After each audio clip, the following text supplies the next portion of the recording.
엘비스 프레슬리에 대해 요즘 20, 30대에게 물어보면 그냥 아주 옛날에 인기 좀 있던 미국 아저씨 정도로 이해할 것 같습니다. 그가 죽은 지 50년도 안 되었는데 앞으로 100년 정도 지나면 아마 화석인류 시대의 사람쯤으로 취급할 수도 있겠죠. 엘비스 프레슬리는 현대 대중음악의 뿌리와도 같은 인물입니다. 많은 음악평론가들이 미국 대중음악을 엘비스 이전과 이후로 나눈다는 표현을 할 정도로 절대적인 뮤지션이죠. 헌데 그 명성에 비해 엘비스의 노래는 그닥 많이 불려지지 않고 방송에서도 그다지 많이 나오지 않습니다. 왜 그럴까요? 그 이유는 제가 이 엘비스 관련 영상들을 모두 마무리할 때쯤 답할 수 있을 것 같습니다. 엘비스 프레슬리는 42세의 젊은 나이로 삶을 마감했지만 1954년 데뷔하고 1977년 사망할 때까지 23년간 실로 엄청난 활동을 했습니다.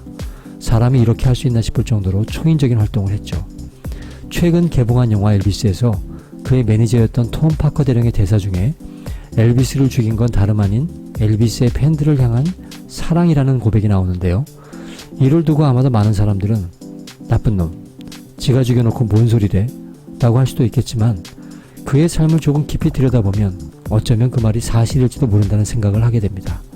그는 음악을 사랑했고 무대를 사랑했고 자연스레 자신의 음악과 무대를 함께 해준 팬들을 사랑했죠. 자신의 인생을 바칠 정도로 아주 지독히 사랑했던 것 같습니다.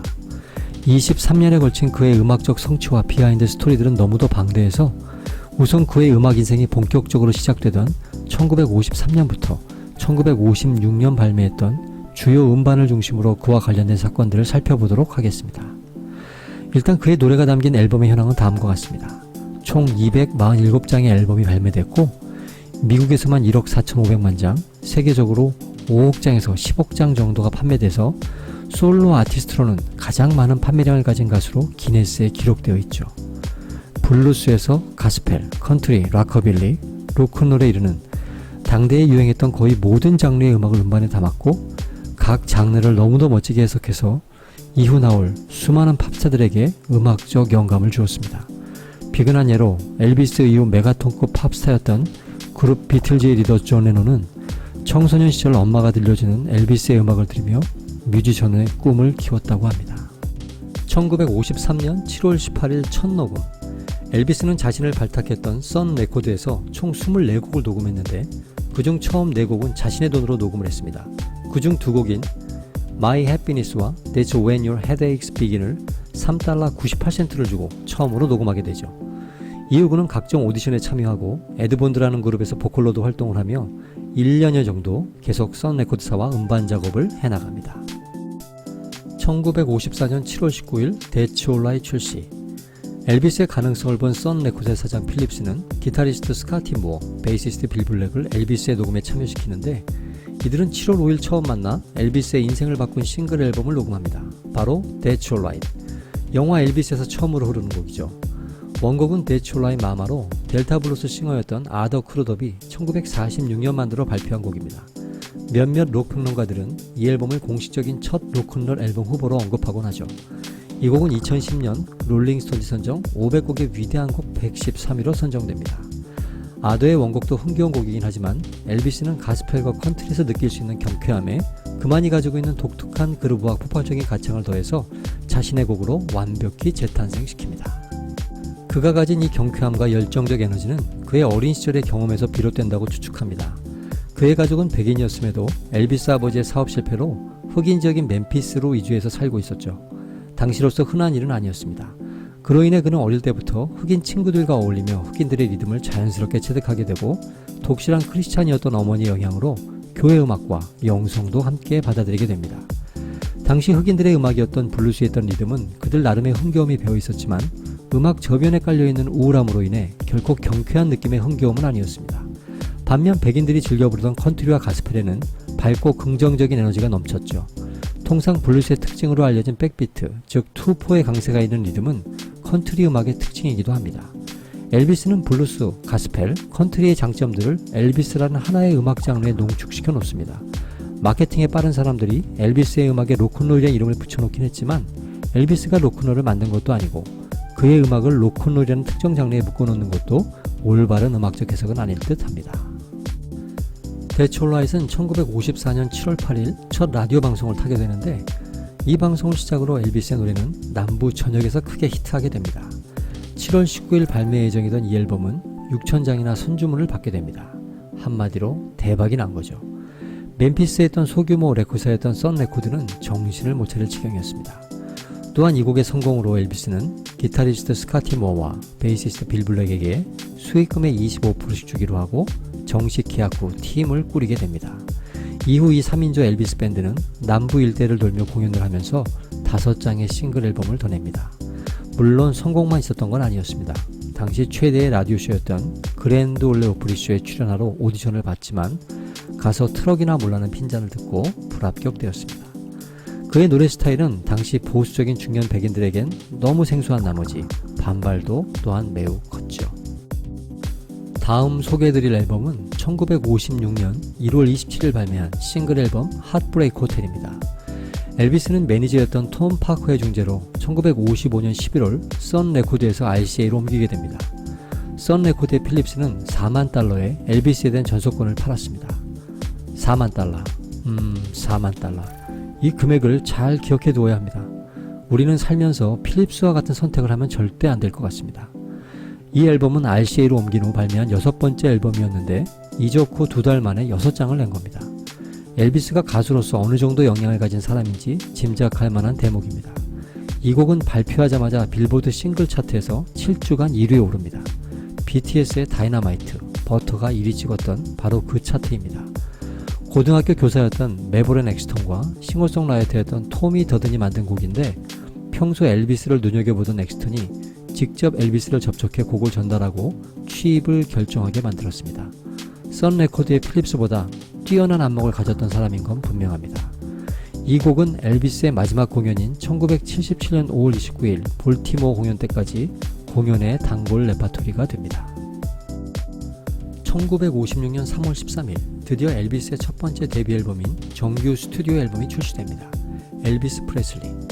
녹음은 56년 1월 10일과 11일 내슈빌과 뉴욕의 RCA 스튜디오로 오가며 했는데 이때는 싱글 앨범인 핫브레이크 호텔 녹음, 공연 등 엄청나게 바쁜 일정을 소화하고 있을 때였죠. 그러면서 정규 앨범 작업도 같이 하고 있었던 거예요. 도대체가 이게 가능한가 싶을 정도의 스케줄입니다. RCA는 이 앨범을 위해 피아니스트 플로이드 크레이머와 기타리스트 챗 애킨스, 3명의 백그라운드 싱어 외에 보컬 퀄텟인 조던 에어리즈를 붙여서 사운드를 풍성하게 키웠습니다. 엘비스는 여전히 블루스 곡들을 위주로 선곡했죠. 이전에 선 레코드에서 녹음했던 곡들을 새로운 세션들과 함께 다시 취입했습니다. 좌우간 이 앨범은 출시하자마자 10주간 앨범 차트 정상을 차지하고 최초로 차트 정상을 차지한 로큰롤 음반으로 기록됩니다. 이 앨범으로 RCA는 창사 이래 처음으로 단일 앨범 판매 100만 달러 이상을 벌어들입니다. 1956년 한 해에만 100만 장 이상이 판매되어서 최초로 100만 장 판매고를 올린 로큰롤 음반이 됩니다. 다음은 1956년 5월에 발매한 I Want You, I Need You, I Love You가 타이틀인 싱글 앨범입니다. B면은 My Baby Left Me. 1월에 발표한 핫브레이크 호텔이 100만 장 이상 판매되자 이에 눈이 뒤집힌 RCA 프로듀서 스티브 쇼울스는 차기작으로 강력한 싱글곡을 원하고 있었죠.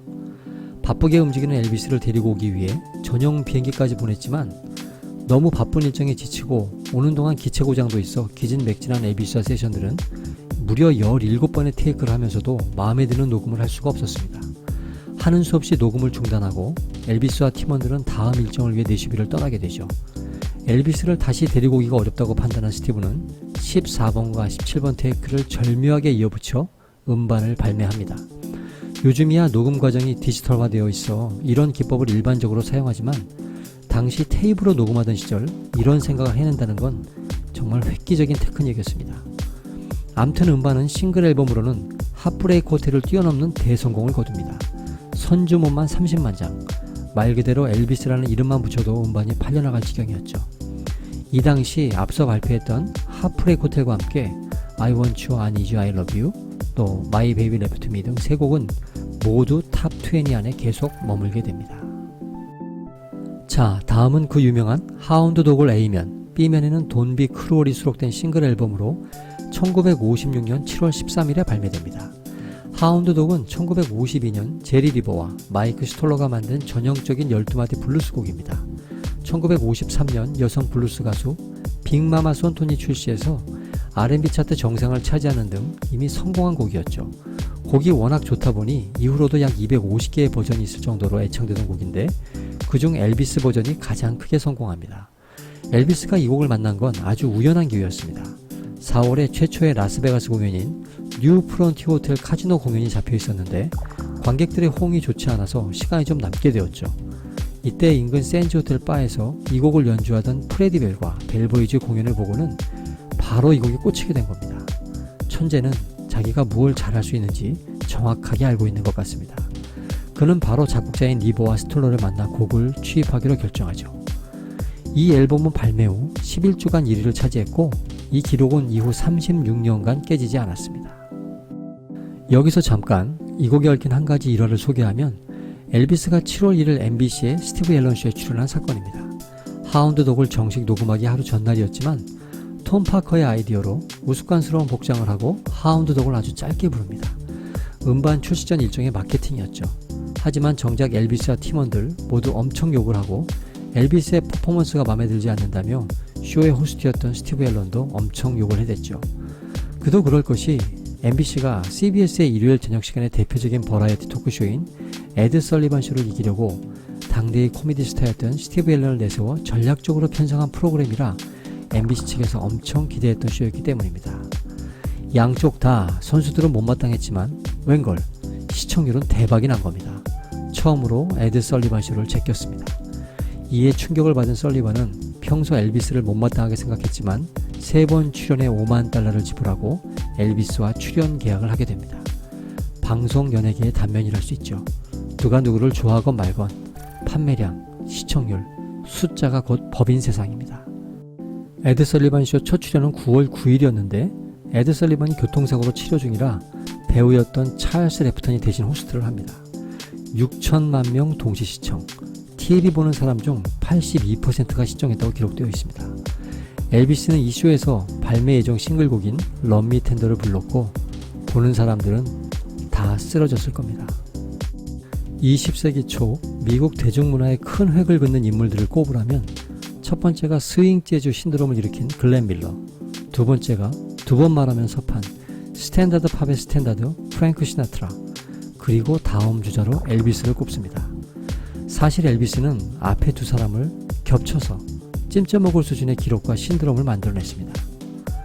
역사가인 마티 제저는 엘비스가 예술적 행보를 하면 다른 아티스트들이 그를 따라갔으며 다른 어떤 아티스트보다 그는 젊은이들에게 자신들을 믿는 믿음을 주었고 확고히 결집된 특정 세대를 이뤄냈다고 평합니다. 즉 엘비스로 공유된 엘비스 세대를 만들어내서 통합된 청년 문화의 힘을 보여주었다고 하죠. 이는 미국에서 처음 있는 일이었다고 저술했습니다.